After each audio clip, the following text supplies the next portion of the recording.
Bonjour, c'est Aurélia, et comme d'habitude, je vais partager avec vous mes problématiques autour de la création de mon roman L'Inde de Suraj. Alors il faut savoir que je m'enregistre quotidiennement après chaque séance d'écriture. Ceci est donc la retranscription spontanée, mais non pas exhaustive de mon travail, avec mes réflexions, mes différentes techniques, mes doutes et mes questionnements. Bonne écoute à vous. Le vendredi 1er mai 2020. Je suis assez contente de moi en ce moment car je fais de bonnes séances d'écriture et ça fait quelques jours que ça se passe comme ça, donc c'est plutôt positif. Alors ce que j'appelle bonne séance d'écriture, c'est lorsque j'arrive à travailler longtemps sur mon roman, c'est-à-dire plus de 2 heures, mais 2 heures c'est déjà bien quand même, et que je reste très concentrée et que j'ai l'impression que ça avance. Et donc en ce moment, c'est exactement ce qu'il se passe. Alors je suis toujours en train de travailler sur la structure et en fait je me rends compte que peut-être si j'avais fait un plan au départ, j'aurais perdu beaucoup moins de temps. Mais quand j'ai commencé à écrire, ça ne m'a même pas traversé l'esprit. Et quand j'en ai entendu parler, ça me semblait totalement rébarbatif de faire ça.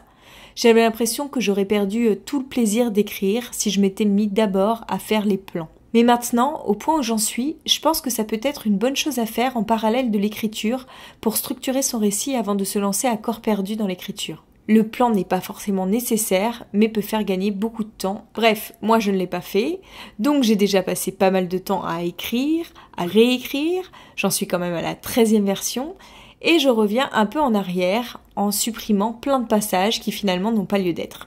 Mais en fait, si je n'ai pas fait de plan aussi, c'est que je pensais que j'avais déjà mon histoire. Étant donné que c'était inspiré de ce que j'avais vécu, je pensais reprendre mon journal tel quel et que voilà, l'histoire était déjà toute faite. Bon, ce n'est pas vraiment le cas parce que entre la vie et la dramaturgie, il y a quand même une petite différence. Pour garder le lecteur en haleine, il faut savoir structurer son récit. Donc oui, dans ma vie, j'avais la matière pour écrire un roman, mais c'était une matière brute à retravailler que je ne pouvais pas retranscrire telle quelle.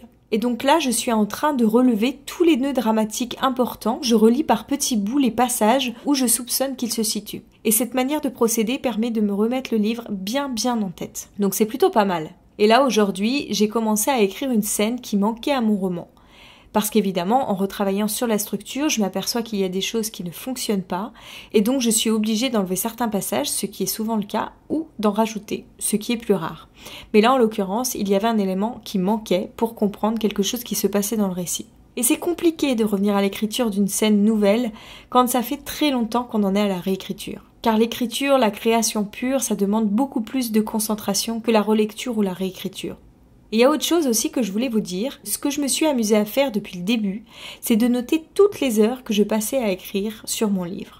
Parce qu'on a toujours tendance à dire « bah moi ça fait 3 ans que j'écris, bah moi ça fait 5 ans ».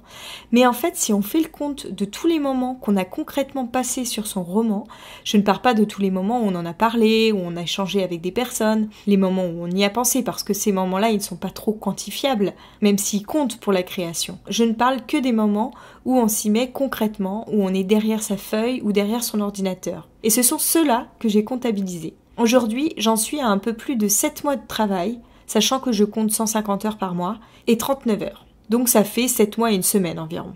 En fait, ça ne fait pas tant de temps que ça. Et moi, j'espère au final que je ne mettrai pas plus d'1 an pour écrire ce livre à temps complet. C'est mon premier, donc c'est normal que ça me prenne du temps. Et en plus, je m'y suis pas forcément pris de la bonne manière au départ. Donc j'ai perdu beaucoup de temps. Et à côté, j'ai voulu faire des petites choses en parallèle qui pouvaient m'aider dans l'écriture. Par exemple, j'ai commencé à écrire le scénario. Je pensais que ça me permettrait de me recentrer mon récit vraiment autour de l'intrigue principale, et j'ai également commencé à enregistrer le texte à haute voix en audio. Je pensais que ça allait me permettre de plonger dans la musique de mon texte. Il y a autre chose aussi que j'ai découvert aujourd'hui, que je pourrais peut-être appliquer dans mon livre.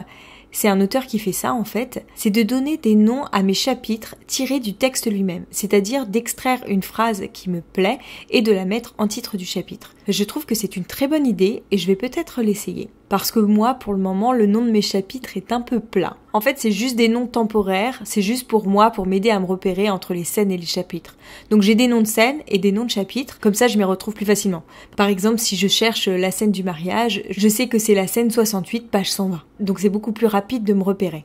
Et du coup, quand je le fais lire, je retire tout ça, je mets pas de nom de chapitre, je mets juste des numéros et des petites étoiles pour distinguer les scènes entre elles quand elles sont très éloignées l'une de l'autre au niveau de l'enchaînement. Puisqu'on parle de chapitres, je vais aussi aborder un autre sujet, c'est que j'ai beaucoup de mal à déterminer la longueur de mes chapitres. Moi j'aimerais bien qu'ils fassent à peu près tous la même quantité de pages. Mais en fait, comme je les place en fonction de l'action, ils ne sont pas vraiment réguliers. Par exemple, mes premiers chapitres, ils font 4 pages, après je passe à 7 pages, après je vais jusqu'à 17 pages, enfin voilà. J'aime pas trop ce côté irrégulier. J'aimerais bien qu'ils fassent tous entre 4 et 8 pages par exemple. À la limite, je veux bien me donner une petite marge de 4 pages, mais pas plus. Et là, c'est pas du tout le cas. Donc je ne sais pas si je vais arriver à trouver une solution à ça ou si je laisse tel quel. Parce qu'en fait, peu importe la longueur des chapitres. Apparemment, il n'y a pas de règle à ce propos. Après, moi, je sais que j'aime bien lire un livre où les chapitres sont plutôt courts, parce que ça va m'inciter à continuer la lecture. Souvent, j'ai tendance à regarder combien de pages il me reste avant d'aller au chapitre suivant. Alors quand ça s'arrête dans une centaine de pages, si je suis fatiguée, je m'arrête, mais si ça s'arrête dans 4 pages, j'ai tendance à continuer. Et si je suis vraiment prise dans l'histoire, je peux enchaîner comme ça pendant longtemps. Si en plus le chapitre se termine par un petit suspense, je vais entamer le suivant et s'il est court, je vais le lire en entier, etc., etc. Donc je trouve que ça pousse à la lecture quand les chapitres sont courts, beaucoup plus que quand c'est de très longs chapitres. Bon, après ce ne sont que des détails, je ne suis pas sûre que ça influe vraiment sur la qualité d'un roman. On va s'arrêter là pour aujourd'hui et je vous donne rendez-vous mercredi prochain pour un nouvel épisode. Si vous avez aimé, n'hésitez pas à vous abonner ou même à partager. Et pour échanger avec moi, ça se passe sur Instagram où vous me retrouverez sous le nom d'Aurélia Horner, tout attaché.